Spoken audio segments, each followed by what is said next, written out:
Okay, I just saw you playing out there and you look real good. Who are you? Well, you know, I'm Mrs. Gankisa. I'm the best footballer point of the city. Oh, really? You you know any of the older players who play here in Point? Well, I know Warren Archibald, Leroy Dillion. Stop. You know me?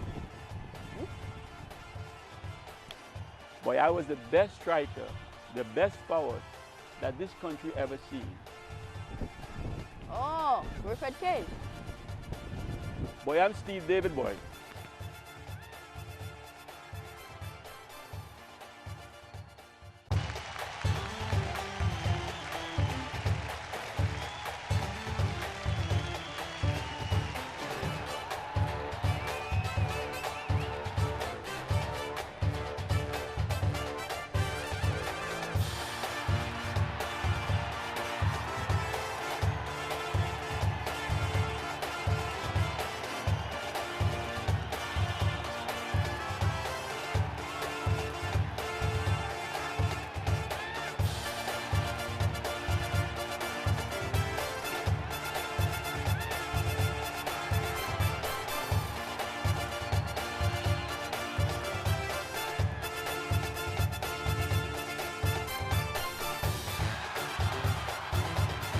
Okay, welcome to Field of Dreams on Axe Television Network.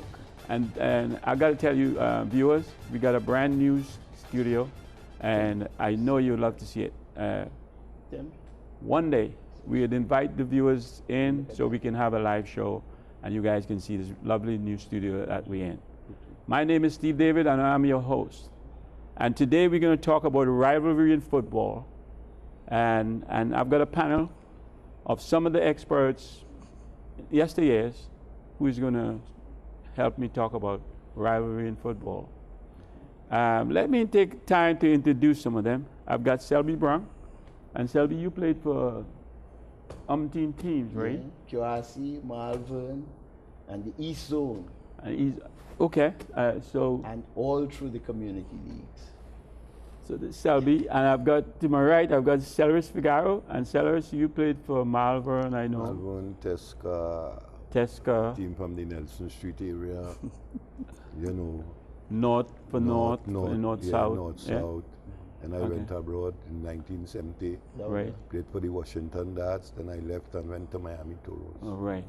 And to Celeris' right, we have the ever popular Tim Lampkin.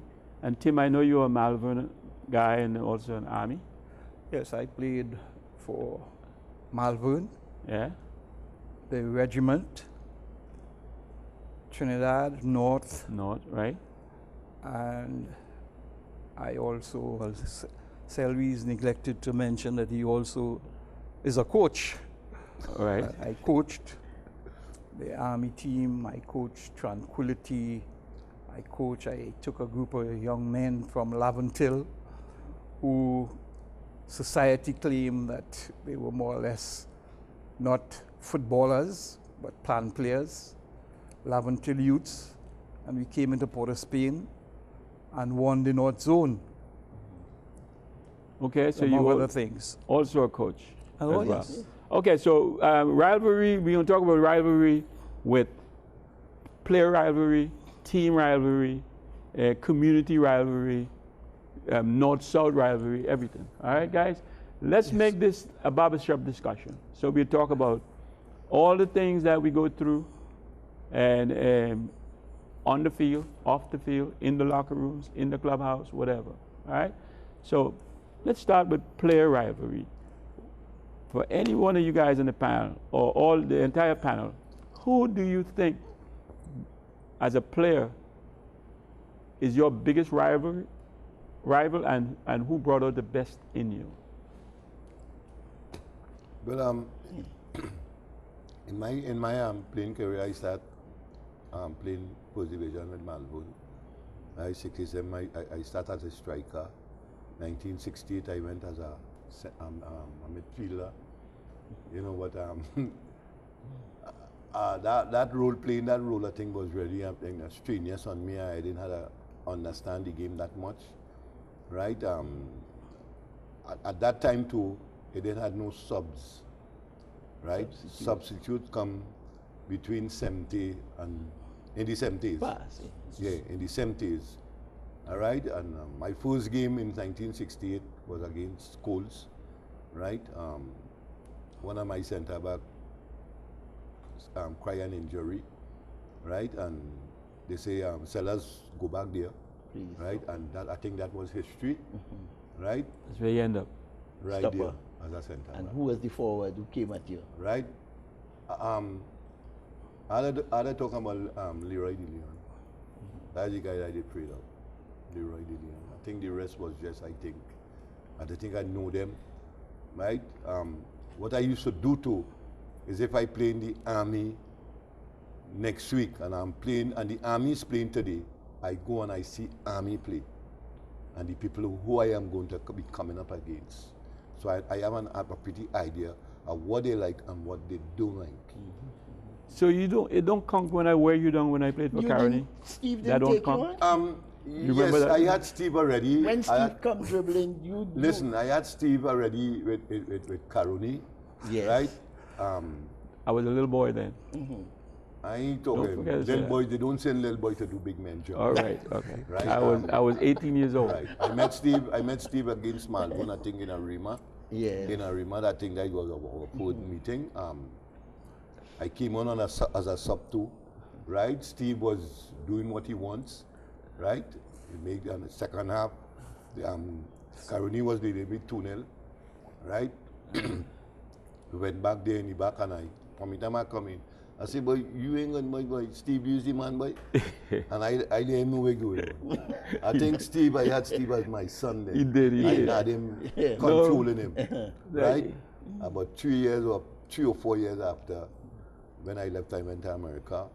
I came back here and I said, but I see man, boy. I said, who? Steve? I said, boy, man, I see, boy. When I was, you know, and it's very nice. And then about 2 years or 3 years after, he came to the same club I was playing with in Miami too. Right? We had a good rivalry, you know. What about you, Tim? What about you, Tim?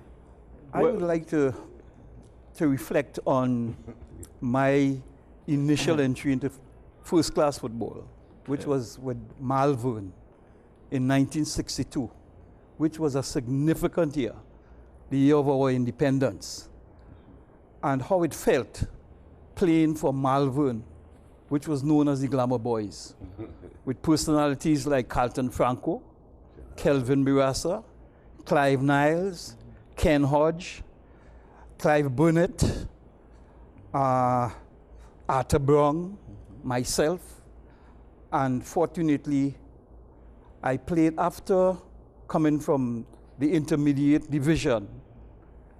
Quite successfully, I was scoring a lot of goals down there. So I was forced into the first division team, where I replaced Eddie Hart as the left wing.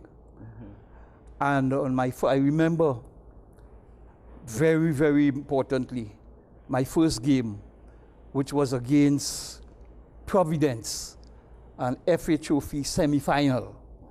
And there was a strong rivalry between Providence and Malvern, being two Woodbrook teams. Providence represented more or less the Newtown community, and Malvern represented Woodbrook St. James. And it's very important that we focus on that era, in that the clubs from that period represented communities. Very important. And you had Maple, who represented more or less the upper Port of Spain middle class community. You had Shamrock and Casuals, who represented more or less the French Creole and that group. Was that from where? St. Clair? They were from St. Clair, Cascade, Right. that sort of area. I got you. You had Sporting Club, who represented what we used to define as the Bronx Skin Boys, the former college boys, You call it the that sort of mulatto? stuff. The mulattoes. Right. You had from Woodbrook, you had Malvern, who represented the community of St. James. You had Coles, most importantly. Coles, Belmont who was the Belmont Battalion. Battalion. They were seen as representatives of the working class of Port of Spain, primarily the East Port of Spain, Belmont area behind the bridge. So therefore you had the backings of these communities back in the clubs, you know, very important. Another important aspect as I reflect on those days was the linkage between the steel bands from the communities, in that there was a linkage between sports and culture, football in particular. But you had the steel bands playing a very important part in mobilizing the community behind the clubs. For example, you had invaders for Woodbrook. When Malvern is playing, the whole invaders coming up, and the whole of Woodbrook. You have Belmont, the Coles, the battalion, the Belmont Battalion. You had the steel bands from the area. You had Rising Sun in the first instance, then Sunland, back in Belmont. So you had when Belmont come in to play Woodbrook, it's almost the whole of Belmont would be there. The whole of Woodbrook would be there. Similarly, Maple had the supporters, not as much. Maple was more or less represented the middle class, the black middle class. Who are the players who stood out? The players that you made you better? Or inspired me? Yeah, Carlton or Franco. kill you? Carlton Franco, my captain, my first captain from Malvern, one of the best as a leader. And that's another aspect I would like to speak about. In that, I reflect again on that, at that period, you could have seen leadership from every football team. You saw leaders. You didn't have to ask who was the leaders. You used to see leadership being demonstrated. But you understand? Which player on the opposite team that give you trouble or was your rival? Well, I was a left wing. Initially, I started playing right back. People like Tyrone de Labastide. There was a guy from Clem Clark. Clem Clark he played for Dynamos. He was also a good defender. Right. You had people like, there was the captain of Providence at the time, a guy called Arthur Belgrave. I think he played for Trinidad, but he was also a leader and also a good player as a stopper. So those are defenders that I respected initially until I exposed some of them. But that's what I'm about to say. You look like you never had trouble with much defenders. Yeah. Selby? Sellers, I think I played against Sellers about twice, I think. You know, I come up in the can, I can remember against you. Yeah, a game that you played, you and Puddin. You and Puddin was these two stoppers, I think. Could be, yeah. That would be 68. I can't forget that game. Barclay was the goalkeeper. Yes. 1970. Yes. Early 70. And No, it can't be 70. No, it wasn't 70. Because I left. It's 68. It could be 68. 68. It could be 68. It could be 68. Because what I remember about that game, the headline after the game was the next day, is that Malvern were destroyed by their former teammates, Clive Niles and Tim Lampkin. I see. Yeah. You remember that game? Yeah. Barclay, Well, we won 1-0. You won 1-0, but really and truly, Malvern, as any parent, would be sympathetic to their children because we actually formed the army. True. We loaned the army. I would say Clive Niles, Tim Lampkin, Sharky Henry, Godfrey Ashell, Ben Sombrano, seven players. So we formed the army. The fabric, the nucleus. You provided. And this is what club is about. Yes, of course. The structure.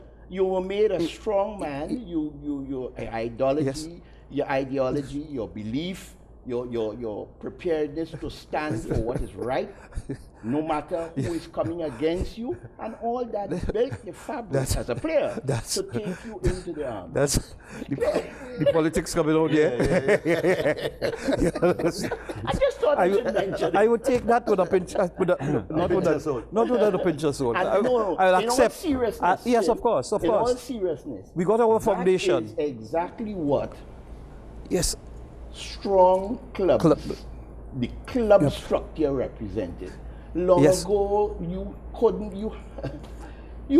be admitted to a club unless you were of good, proper standing. Yeah, you were vetted. You were vetted.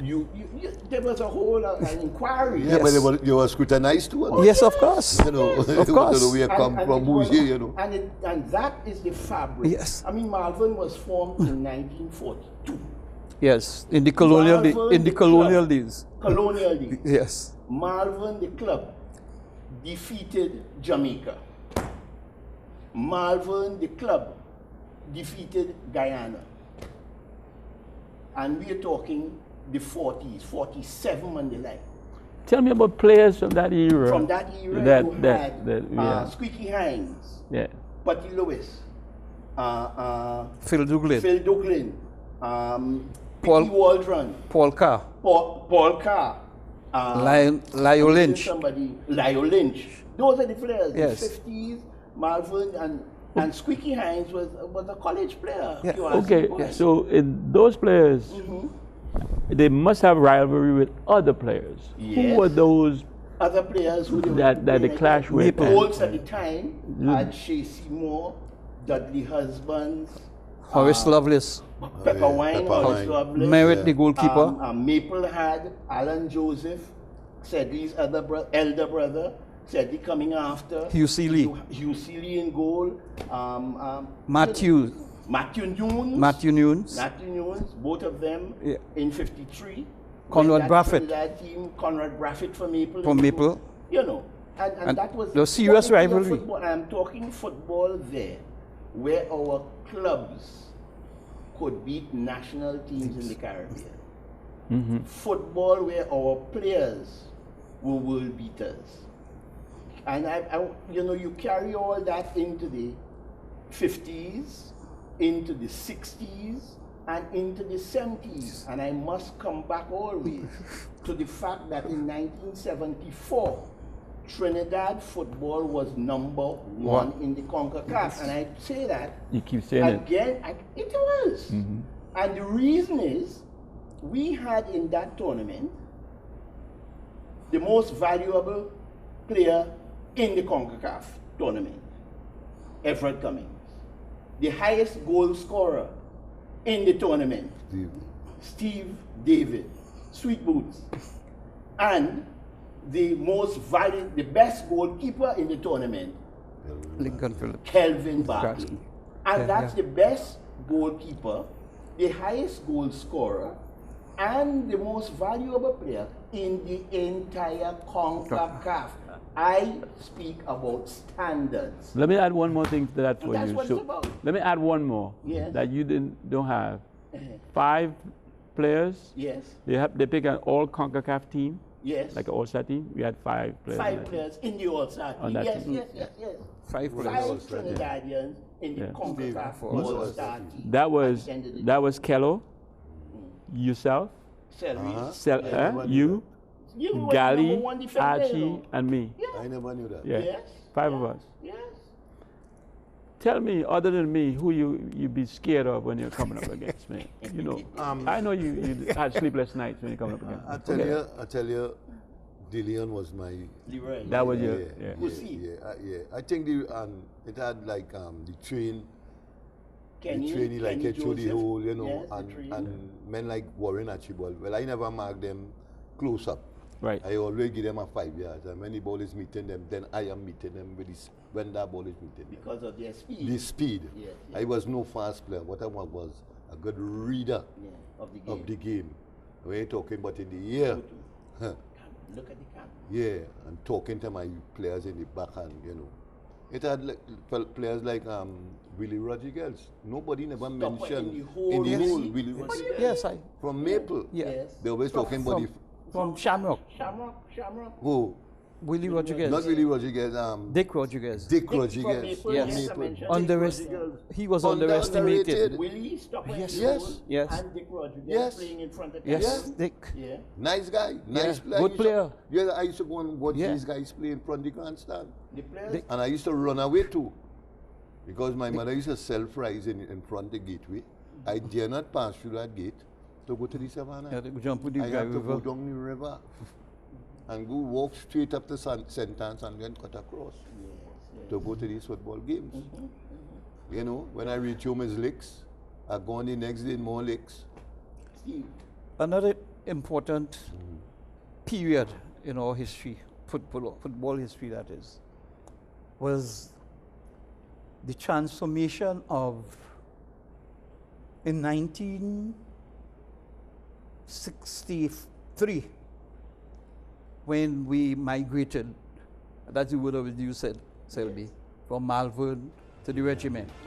Tim, hold that thought. Here what? Let's take a time out. We'll come back with, and you will pick up that when you come back. All right? Viewers, we'll be right back after the short break.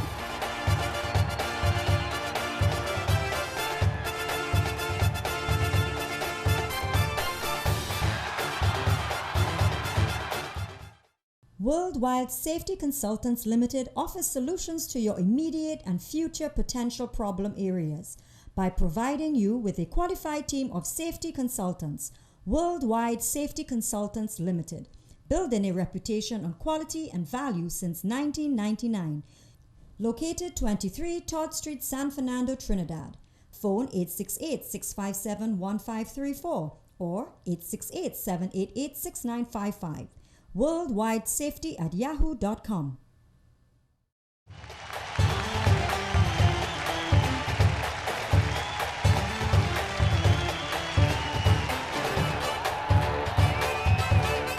Okay, welcome back, viewers.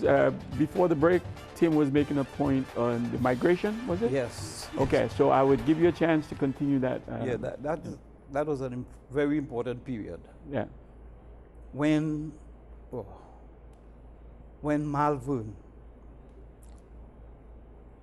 Malvern, which I would deemed was our nursery. Malvern was our nursery. I would Players. say parent. Yeah, I would say, okay, parent, no problem. To KB, Kelvin Burassa, Clive Niles, Ben Sombrano, Godfrey Ashell, myself, Sharky Henry came later that year. And there, when we joined the Army, the football officer was an Army officer called Captain Desmond Whiskey. Desmond Whiskey to us was like a father. He was not just an officer, Army officer. He was a mentor, and he was a visionary. And Desmond Whiskey, Captain Desmond Whiskey, called us together initially and told us his vision was for the transformation of Trinidad's football. He found that Trinidad football was a reflection of the society, and that's putting it in a nutshell, in that the society was stratified in such a manner that the football teams reflected the society. You had Malvern reflected a certain class of the society. Providence, ditto. Coles, ditto. You had Maple and Shamrock and Casuals represented more or less the French Creole and that grouping. Right. You know? Yeah. And Captain Whiskey told us we have to change that structure and also possibly destroy the status quo. So our main focus was to beat Malvern, to beat Maple in particular. Hardly regularly. Yeah, okay. Malvern, Maple, most importantly, we had to beat Shamrock and Casuals. Yes. We had to beat Shamrock and Caswell. And also Black Power. Yes. And at that time too, you have to remember that was in the 60s. We had just come up, we were coming out of colonialism. And Captain Whiskey instilled in us that national spirit, more so as soldiers, but also he instilled in us our role as footballers and sportsmen. And he told us, you all are not just sportsmen or footballers, you are leaders. And we were seen as such, as leaders in the army. And not just in the army, but by extension, in our communities. So we had to demonstrate on the football field and off the football field to be exemplars. And I think that is something that we have lost. Which came from the clubs as well. Yes, the clubs. That question of being an ambassador, a leader, as player on the field, and off the field, was what Trinidad football clubs gave to their players. In the South here, the juniors, of course, the Lantern Giants, in the Shell, TPD, Spitfire, Juniors, Forest Reserve. Yes. And that was the fabric. Now we have to instill in our young footballers, some of whom have the ability and can play far better than they are playing now. But that discipline, that fabric, that vision of themselves as to whom they are, one, who you are, and what you do, and what you are prepared to do to be the best in the world. That is what was instilled at that time. But don't you think, though, and we were talking about that, community behind you and community spirit and community rivalry was the key to all of this. If you live in a community and the community was there rallying you on, listen, you had no choice but to play at your best. Exactly. You had no choice. Of course. Yeah. Listen, where were you going after the game? Right. How could you go home? So it is as you spoke about that. We are playing, and little boy, most of us started again. We were playing already with the big men. Yes. At age 14 and 15. Right. Your football playing age, any player with their sword, you will play with young men, fellas who are 10 years senior to you, and as you go up, guys who are 10 years your junior. And I didn't know as a little boy that they would bet in matches. So there I was, my first game with Malvern, 1960, it was 70 in the Oval. It wasn't my first game with Malvern. My first time with Malvern was 67, same time. Buggy, Ulrich Boxell, Franklin Oliveri, starting, yes. And in 70, we are playing an FA match against Police. Cast Iron in goal, Queen's Park over, July 70. Jack kicked the corner, so I come behind Lenny, Laja and Wolf and get up and head it. Match finish, Malvern FA, 1-0 to go home. Up comes Luli and the boy, come and go with us. I think you better explain who was Luli. Who was Luli? I'll come back to that. Yeah. Luli, who is saying, come and go with us. We're going to the club. And anything you want to drink is yours. So here am I telling Bees. I said, but Bees, suppose I throw away the goal. They want me to come and go online because we won the match. But I didn't know so much betting was going on all around the field. And that is what brought the community, the rivalry, the bets, all in a nice manner, all organized. But Luli, who I want to point out, in all communities you have the unsung heroes. And this is why I insist, the community leagues are the most important leagues in Trinidad and Tobago football. I want to... Luli personally took Malvern players who weren't employed, got them jobs on the port, through the Cement and Waterfront Workers Union. At that time, Vernon Green and our dear friend Ferdy, you know, and all that was what transpired. You had fellas, the Maple Boys going into customs. You had several teams had their structure and their base. Again, we need to amplify that point you're making. In that Luli was a stevedore. Yes. And the wharf. Yes. And the wharf was a base for Malvern support. Yes. And Luli, guys like Luli, I remember Colin Lucas's father, yes. Bertie Lucas. You understand? Big Ben. Big Ben. Yes. Big Ben. Those men used to mobilize when Malvern playing. The port, the stevedores, Come up the road, man. to come to support Malvern, the port workers. Yeah, but we had a So look they at had a schools. base. Schools was a part of that too. Yeah, but the not same but Stevie Malvern. same Yeah, but walk Malvern too. had more Yeah, support. but yeah. Yeah, Coles too, Yeah. to a lesser extent. Yeah. You understand? I would also like to make this point about the minor leagues. There were minor leagues around most communities. In Port of Spain, you had the Movina League. You had in the east, the Eddie Hart League. You had in Diego Martin, you had a league in Diego Martin. Down at the back. You had a league in St. James at the poorhouse. Carenage, Diego Martin. Marval. And similarly, I'm certain in the south, Steve, you could verify this. Yes. They had a league that youths who, between the ages of, I would say, 13, 14, 15, 16, 17, 18, that used to cater for these youths. And there is where you used to have the real nursery for Trinidad football, especially in the urban communities.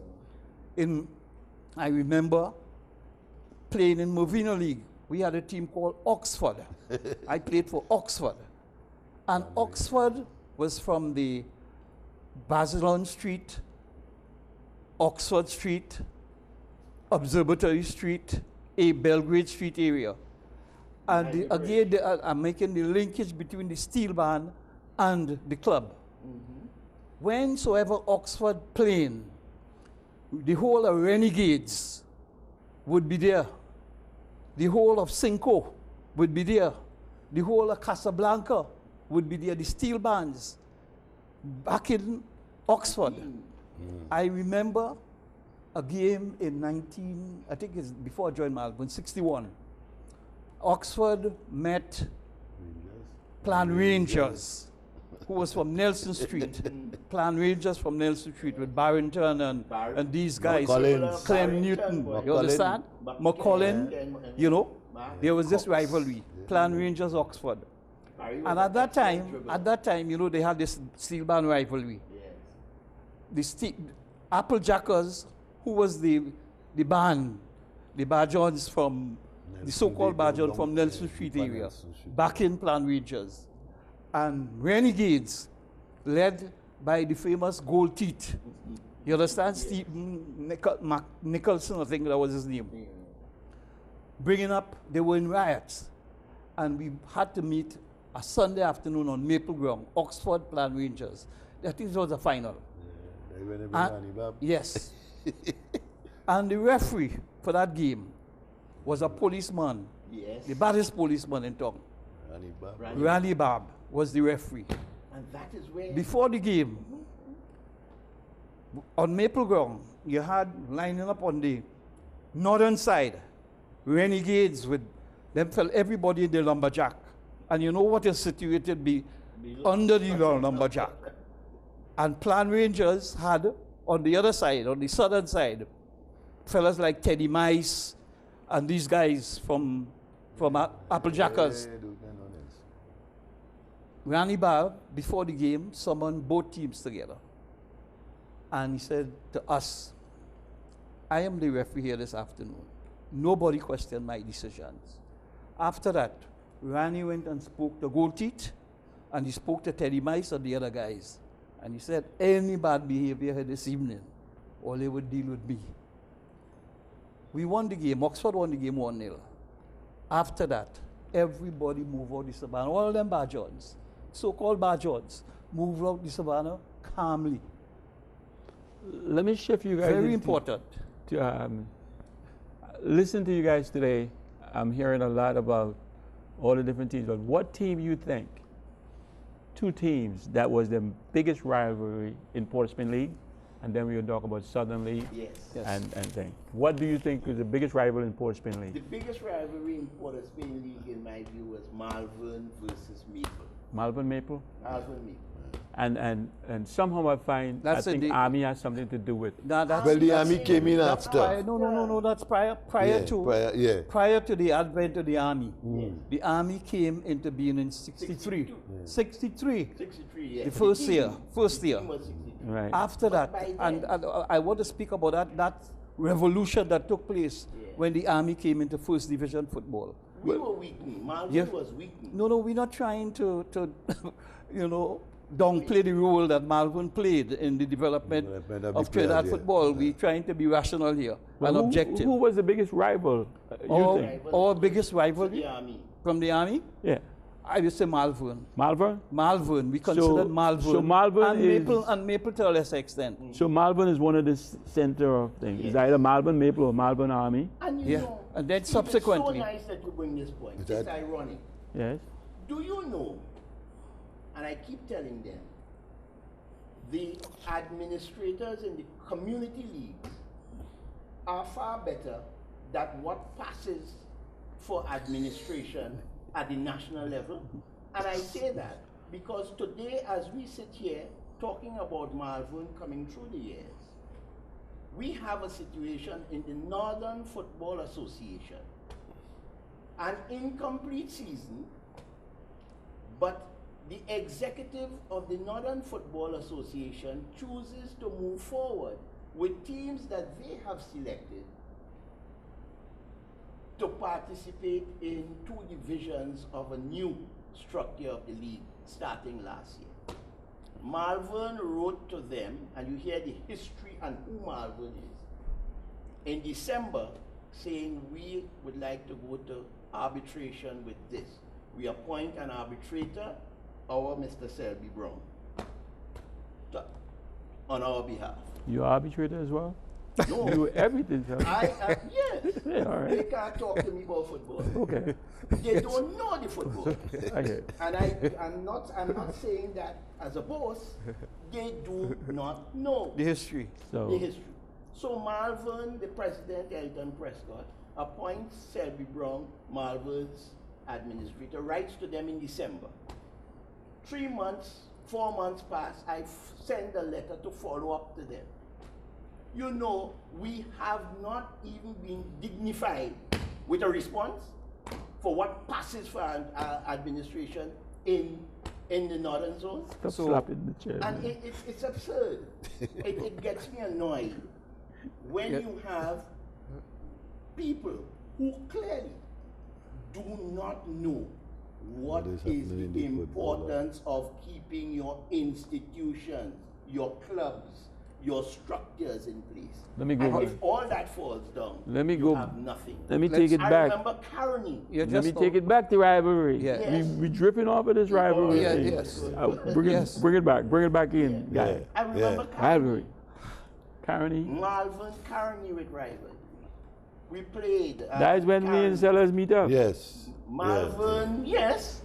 FA. And the players then, and that changed face. The Benedicts, the nucleus of the St. Benedict's team went into Carney, and then several of them went into the police service.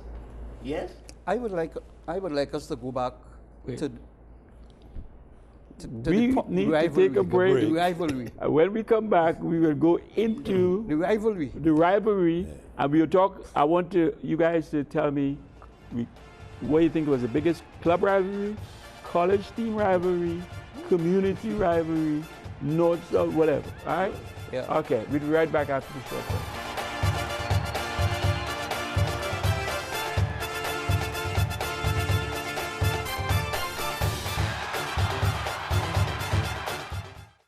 Worldwide Safety Consultants Limited offers solutions to your immediate and future potential problem areas by providing you with a qualified team of safety consultants.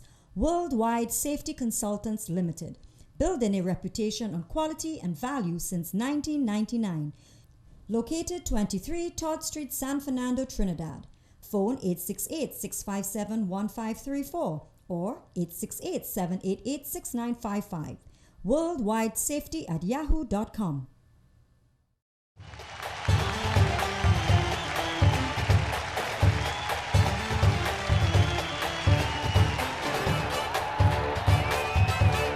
Okay, welcome back. Again, you're watching Field of Dreams on Axe Television Network, brand new studio. Let me repeat, it's what a lovely studio we have.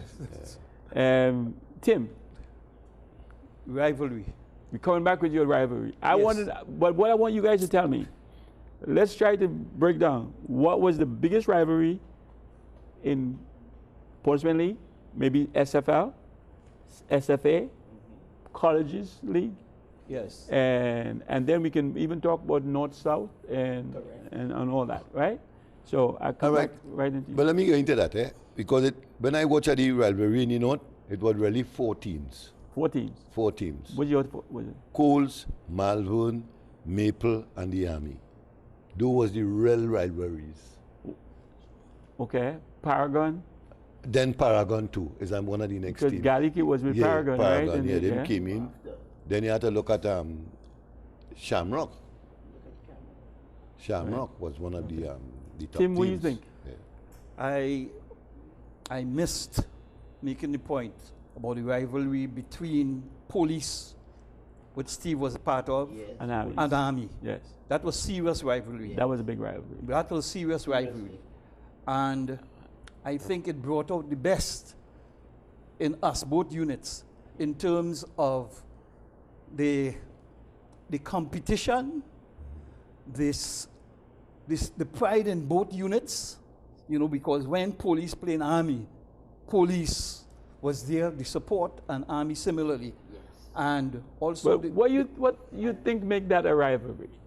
Because it wasn't community, but it was. Yes. I have my own opinion on it, but what do you think made that a rivalry? I think was... Police. Most importantly, I think, that we overlook, in 1970, well, of course, there was a bit of conflict. The mutiny. Between as a result of the mutiny, right, and the role that the police and Army had to play. Right. There was a rivalry there. There was this undercurrent, about which unit was more or less the more important in unit charge in terms of security in the country. Well, so that I'm speaking as a soldier here, we believed that we were the superior unit, right, and we tried to demonstrate that on the field, and we had good rivalry. My point with that was, yes, that 17 mutiny started when the Army, a few of the soldiers were coming up to blow up the police training college and the headquarters. Yes. So the Black Power movement. Yes, yes. And then the public was on the Army side because for whatever reason, and the police was like the group by themselves. But I think after a while it started to, some people liked what the police was doing, and then the majority of people like what the Army doing, and then that became a big football rivalry. Yes. Army police for whatever reason, but I mean, but it's also the players. But that is where the rivalry was on the field of play, right? Because at the end of the day, the camaraderie was there, friends. Yes.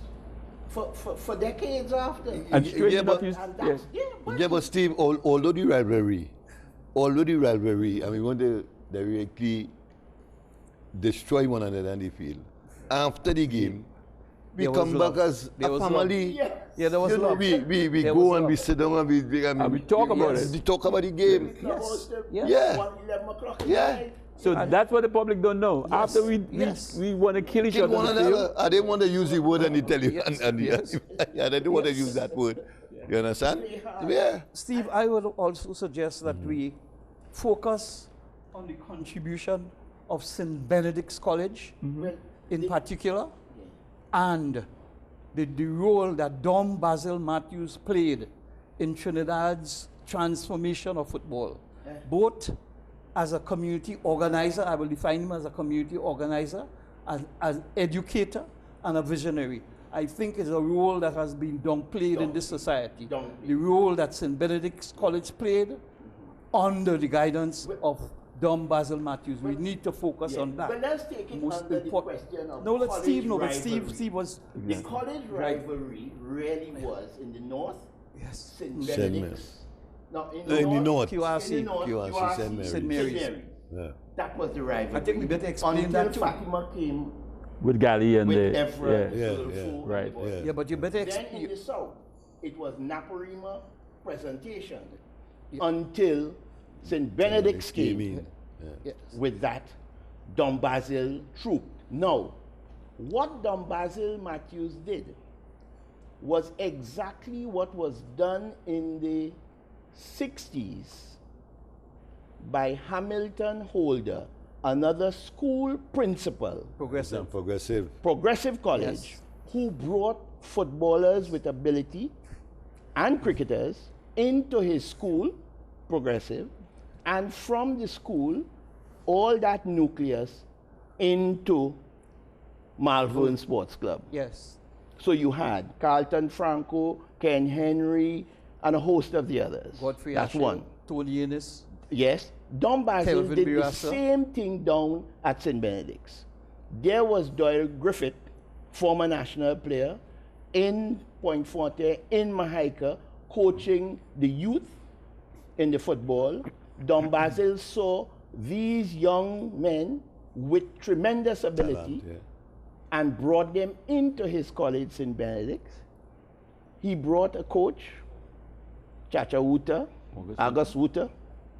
He brought Brunner after. Wuta did most of the spade and molded a unit, an entity that became the nucleus of the South football team, the nucleus of the national football team, and took the mainstay and center stage in that same 1974 team as CONCACAF #1. But it is more than that, to the extent that what you had passing in the other schools was an arch rivalry that was unparalleled. And by 1966, 65, 66, there was that clash with St. Benedict's against Fatima at Skinner Park. Stand broken down. Fatima won. Dom Basil was crying. Understandably so. There was no way Fatima could beat his college. I want to make the point. But we QRC came down to St. Benedict's. And we defeated them as well. And Dom Basil cried again. No, but I just thought I should mention. I don't want to downplay the I really want. But that rivalry had the guys like Barney, Lawrence Rondon. Well, you had Wilfred and all that. You had all the Benedict's boys before, not Wilfred. You had Leroy and so on, that batch. But you had, what's that tall boy? Ruben in goal. You had players. Keith Reno, a host of the players. Keith Reno, you had Twinkle Toes, you had all the players. And you had a fella who spent one season with his foot in a cast. And having grown up in Point, with my parents teaching in Point Forte, I was happy that that fella's foot was in a cast on that year. You know who is that fella? A fella called Steve Davis. I still want to get back to the point of the contribution that Dom Basil Matthews played in Trinidad and Tobago's football transformation. Also, a role that he played, significant role, was not just with footballers. Yeah. But Don Basil Matthews was responsible for transforming that community of La Romaine. Yes. La Romaine. Yes. He used football and education as a vehicle to transform that community of La Romaine, which is a role that has not been really more or less heralded, crystallized and heralded in our society. Steve, you should be really making a bigger contribution to this discussion. We're going to do a whole show on Don Basil. Don Basil. Yes. And his the Dom is an entire show, man. Of course. His input into football intellect. today. Yes. All right, just on that. His famous debate with Eric Williams. Yes, of course. The rounded package that was Don Basil Matthews. Sellers. Howard University lecturer. You were in the country you played here for 3 years. Yeah. Okay. 67, 68, 69. What was the rivalry during those 3-year period that you know about? Steve, as a player in Malvern, I came in as a striker, right? Came in as a striker. 1968, they decided to put me back in the middle. Now the life I was living, I was just playing the football because of love and have a passion for it. Right, I start my football career really in the Dry River, my side there. Right, 1968 I went back and I ended up in the bank there. My rivalry I feel was, well, I had to say the Army too. The Army was one of the teams, and then the government, as we call it, Maple.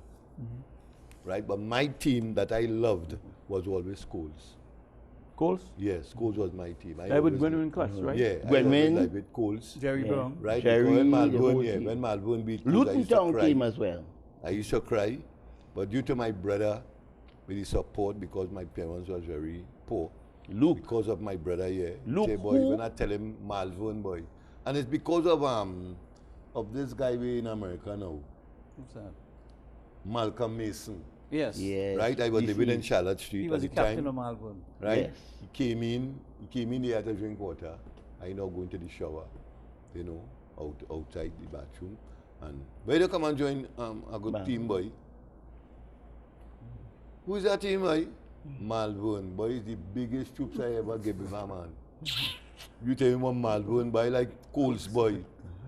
But I end up in Malvern. Right? And I can't say I was anything bad about Malvern. I think I learned there. So Robbie Greenwich, these fellas tutor me the game. I understand the game. I listen, to both sides, and I try to analyze. But what I think I learned is by going and see these teams play my team maybe 2 days after. So I could analyze the players. So I think Malvern was the pivot. Yes. I think Malvern was the pivot. The key. In Port of Spain. And Maple. In Maple. And obviously in SFA, you had juniors, Lantern Giants, that rivalry. Yeah. And then in SFL. SFL, where the oil fields now you had. BP, Palaseco. Yes. TPD, Forest Reserve. TPD. Yeah. I even get a Jim Lowe. I even get a taste. That's Palaseco. Yes. Leaseholds. This Griffith boy. Wapo. We and Doyle. I even get a touch of him because I came down with a team named Shell Amateurs. Right. Because we were sponsored from them, and we used to come down every Sunday when the season done now. To play. And when they done do what they do would be in the first half, they send on like De Leon, Pin, and these fellas to do the rest. Right. Before we get to the end though. Yeah. I want to show you I wanted a little bit in North-South. The North-South. Which team or which area, North or South, you think had the better of the exchanges? And who was Well, history would prove that the North had more victories than South. Yeah, North had more victories than South. But one of the most, I think, significant victory was the 5-3. 5-3. The 5-3. When South was leading in Skinner's Park, 3-0, and they got 5 in the second half. Oh, wait. But I remember, I wasn't playing yet, but Bobby Sukaram and they Bobby whole North with with Lincoln Calvin Phillips. Franco and Lincoln Phillips and there. Yes. That's And on St. do Mary's almost Grove. the same thing, about 6 they get, right? Yeah, That's but on St. Mary's Grove. it was with St. Dilly, Mary's Grove. A Port of Spain League. That was Archie, I think that was a Port of Spain police League. boy, Selvin Morin, brother. That was not Port a of I Spain saw that League. game. That was a that was an interleague game. Interleague I game. saw that game Oh, on that was St. Mary's interleague? Grove. Yes. Again, That was interleague SAFL. football has disappeared in Trinidad. Of course. But that was interleague. Yes. Again, the same St. Benedict's Nucleus, Yes. Lincoln Phillips, Lincoln get 4, 3 and this boy get. and Jamute Jamute 4. yeah. The score was 8-1. I So, saw that game on St. Mary's How Grove. do you Port of Spain League. respond to when they say in the 70s when I played, South was playing South because we had myself run. I never played for South, never. I always played for North. For North, yes. Yeah, So because with boy, myself your and Rondon and all the South players Police, who yeah. end up playing For for police. police and For army police. and this one and that one. You should My call first 2 other names who Well, played both for North and South with the police. Yes. My first Our North own, This boy do Batiste, son Batiste. Son Batiste, Aldrich Son Batiste. My first North side. and kicking with both feet. Played in the 62, that. Pin 66 qualifiers. Movan. You talking about that police boy? Yes, kick like a mule, left foot and right gosh. foot. Pat Small? Pat Small. Pat Pat Small. Small. The Raja. Pat Small, man, The the Raja. Raja. And those are the fellas who you look at, man, and driving that ball. Pin him play for North and play for South. I think Yeah. But he played for Keith both. played for both. That one North I and call South. him. He played for But- South. Because when still- he came down and playing in our zone with us, Yeah. right? All he was saying, big man, just take it down and give me it. Just take it down and give me it. And I do the way he asked me to do. Yeah. Yeah. Take it and give it, and he do what he has to do. Could play. Yeah. Keith Reno. Yeah. Pin, man. In That's what pin they in call it. midfield. he was a- Look, I want to show you some of the pictures. Well, This is pictures that you will see when fellas had hair on their heads, eh? Selby, Yeah. You won't have So, time. so look at it. You won't have time. Selby, this is part of your 1 minute. You have a 1 Yes. minute to You see Celery Figaro going up, the same height with the goalkeeper, Kelvin Barclay. You only have 1 And minute. see the kind of crowd that came to see Malvern at the Oval. Hey, Malvern. Kelvin Barclay coming home from Haiti, the most valuable goalkeeper in the tournament. Selby, I Let's see think, all that is. Malvern Selby, I think you have against the army. You Selby, see I think little you have to walk Ron with- Lafrefre as a the young next boy. program, Selby, you have to work with the archives. Yes. You know, we'll devote some Malvern time. against police. We'll devote some time And to your you archives. see the crowds that come out. Yeah. And then Selby, I would tell you, Selby. this is so important. This is your the minute- one your minute almost where up, you will eh? see Steve Davids. That's an important one. Yes. When Trinidad and Tobago defeated Valencia in the number 10 shirt for Trinidad, and see the crowd again. Selby. And Nice for your finally- archives. And finally, this is the one we have, where the President of the Republic thought it fit to honor all the past players who Contributed. he was so entertained by, Yes. President Max Richards, and invited every home.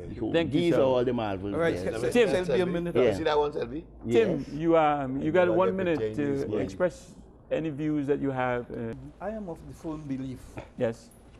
given the dynamics of what is taking place in our country, that I would like to see us focus on the utilization of sports and culture in trying to build a nation.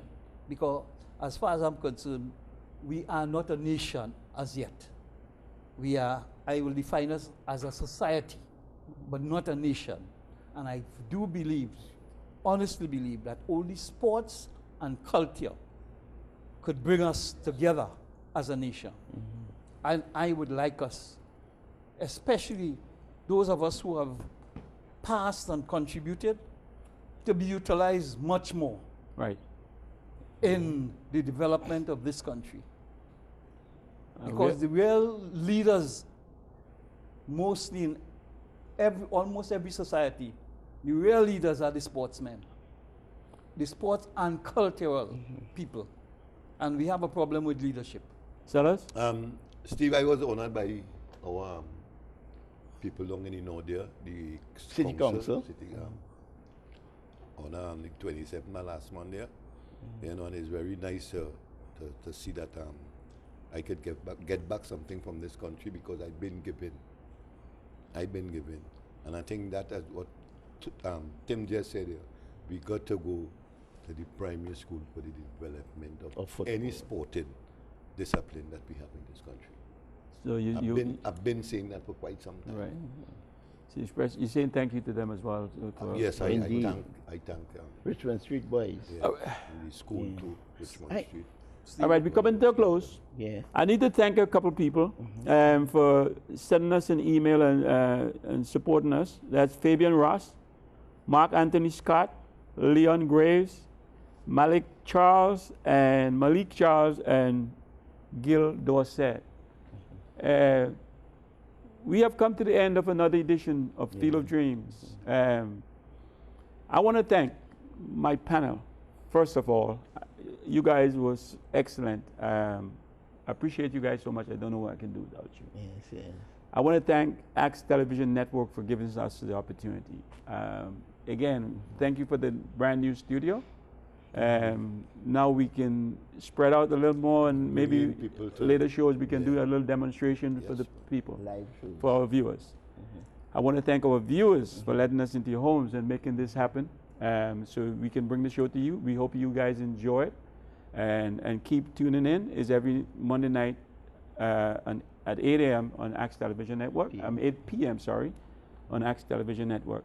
Don't forget, we have an email, fieldofdreamstt@gmail.com. You can drop us a line. We also on Facebook. You can find us on Facebook. You can also communicate with us there. My name is Steve David, and I've got to tell you, the show's ended, and we certainly had a great time bringing this to you, and hopefully we see you next week. I have to say goodnight. See you next week.